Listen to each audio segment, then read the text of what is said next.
എല്ലാ കെണികളും ഒരുക്കിക്കൊണ്ട് അമിത്ഷാ കേരളത്തിലേക്ക് എത്തുകയാണ്. ഇനി അടുത്ത നിയമസഭാ തെരഞ്ഞെടുപ്പ് നടക്കുന്നതുവരെ അമിത്ഷാ എപ്പോൾ വേണമെങ്കിലും കേരളത്തിൽ പ്രതീക്ഷിക്കാം. ആദ്യം വാർഡുകളിലെ വിജയം, പിന്നീട് നിയമസഭ എന്ന ആസൂത്രണവും ഒക്കെ ആയിട്ടാണ് അമിത്ഷാ ലാൻഡ് ചെയ്തിരിക്കുന്നത്. എന്നാൽ ഇവിടെ പണിക്ക് മുകളിൽ പണി വാങ്ങിക്കൂട്ടുന്നത് പത്മജ വേണുഗോപാലാണ്.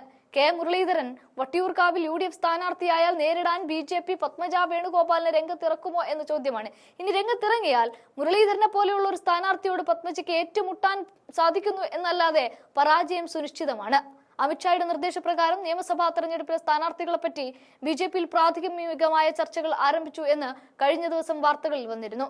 കെ മുരളീധരൻ വട്ടിയൂർക്കാവിൽ മത്സരിച്ചാൽ BJP സ്ഥാനാർത്ഥിയായി പത്മജയെ പരിഗണിച്ചേക്കുമെന്നും അഭ്യൂഹങ്ങളുണ്ടായിരുന്നു. ഇതടക്കമുള്ള സ്ഥാനാർത്ഥിത്വ സാധ്യതകളെപ്പറ്റി BJP നേതൃത്വം മൗനം പാലിക്കുകയാണ്. അതേസമയം വട്ടിയൂർക്കാവിൽ മത്സരത്തിൽ ഇറങ്ങാനുള്ള സാധ്യതയെപ്പറ്റി കെ മുരളീധരനും പത്മജ വേണുഗോപാലും പ്രതികരിക്കുന്നുണ്ട്. 2026 നിയമസഭാ തെരഞ്ഞെടുപ്പിൽ താൻ വട്ടിയൂർക്കാവിൽ മത്സരിക്കുമെന്ന് തന്നെയാണ് കെ മുരളീധരൻ സ്ഥിരീകരിക്കുന്നത്. മുരളീധരൻ സ്ഥാനാർത്ഥിയായാൽ BJP പത്മജയെ രംഗത്തിറക്കുമെന്ന അഭ്യൂഹത്തെ പറ്റിയുള്ള ചോദ്യത്തിന് അതിൽ ആശങ്കയില്ല എന്നായിരുന്നു മുരളീധരന്റെ മറുപടി. ആര് വേണമെങ്കിലും വന്നോട്ടെ, താൻ മത്സരിക്കുകയും വിജയിക്കുകയും ചെയ്യും. സ്ഥാനാർത്ഥിയെ അവർ അവസാനമായിരിക്കുമല്ലോ ഇറക്കുന്നത്. പത്മജയെ വട്ടിയൂർക്കാവിൽ നിലനിർത്തിയാൽ വോട്ട് കച്ചവടം നടത്തുമോ എന്നേ സംശയമുള്ളൂ. നേമത്ത് ഞാൻ മത്സരിച്ച് അക്കൗണ്ട് പൂട്ടിച്ചതിന്റെ വിരോധം BJPക്ക് ഇപ്പോഴും എന്നോടുണ്ട്. അതിന്റെ വാശി അവർ കാണിക്കും. ഞാൻ വട്ടിയൂർക്കാവിൽ തന്നെ മത്സരിക്കും. ആരെങ്കിലും വരുന്നു എന്ന് കരുതി മാറേണ്ട ആവശ്യമില്ലല്ലോ. ഇവിടെ എനിക്ക് ബന്ധമുള്ള സ്ഥലമാണ്, എനിക്കൊരു ആശങ്കയുമില്ല. ഇത്രയും പരിചയമുള്ള നാട് വേറെയില്ല. ഞാൻ അവിടെ MLA ആയിരുന്നു. വട്ടിയൂർക്കാവിൽ നിന്ന് ഞാൻ പോകാനിടയായ സാഹചര്യം വോട്ടർമാർക്ക് നന്നായിട്ടറിയാം. മുരളീധരന്റെ വാക്കുകളാണിത്.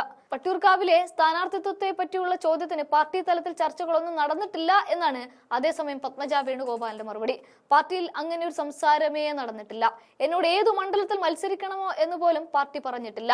മത്സരിക്കാൻ ആവശ്യപ്പെടുമോ ഇല്ലയോ അതും അറിയില്ല. ഇങ്ങനെ ഒന്നും അറിയാതെ കൈ നീട്ടിയിരിക്കുകയാണ് സത്യം പറഞ്ഞാൽ പത്മജ. ഞാൻ അതേപറ്റി ആലോചിച്ചിട്ടില്ല എന്ന് മാത്രം പറയുന്നു.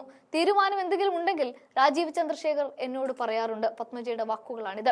കാര്യങ്ങൾ ഇങ്ങനെയൊക്കെയാണ് എങ്കിലും ഇവിടെ നോക്കിക്കാണേണ്ടത് അമിത്ഷായുടെ വരവാണ്. തദ്ദേശ തെരഞ്ഞെടുപ്പിൽ പരമാവധി വിജയം കൊയ്യുന്നതിനായി കേന്ദ്രമന്ത്രിയായ അമിത്ഷാ എല്ലാ മാസവും കേരളത്തിലേക്ക് എത്തും. പ്രവർത്തന പുരോഗതി നേരിട്ട് വിലയിരുത്തുകയാണ് ലക്ഷ്യം. തദ്ദേശ തെരഞ്ഞെടുപ്പ് പ്രവർത്തനത്തിന്റെ അവസാന ഘട്ടം വരെ കേന്ദ്രമന്ത്രി അമിത്ഷാ നേരിട്ട് വിലയിരുത്തും. കൊച്ചിയിൽ 22-ന് നടക്കുന്ന യോഗത്തിൽ പുതിയ വോട്ടർമാരെ ചേർത്തതിന്റെ പുരോഗതി അദ്ദേഹം ജില്ലാ പ്രസിഡന്റുമാരുമായി ചർച്ച ചെയ്യുകയും ചെയ്യും. എല്ലാ വാർഡുകളിലും കുറഞ്ഞത് 25% വോട്ട് ഉറപ്പാക്കിയാൽ അടുത്ത നിയമസഭാ തെരഞ്ഞെടുപ്പിൽ സംസ്ഥാനത്ത് BJPക്ക് പങ്കാളിത്തമുള്ള സർക്കാർ ഉണ്ടാക്കാനാകുമെന്നാണ് കേന്ദ്ര നേതൃത്വത്തിന്റെ കണക്കുകൂട്ടൽ.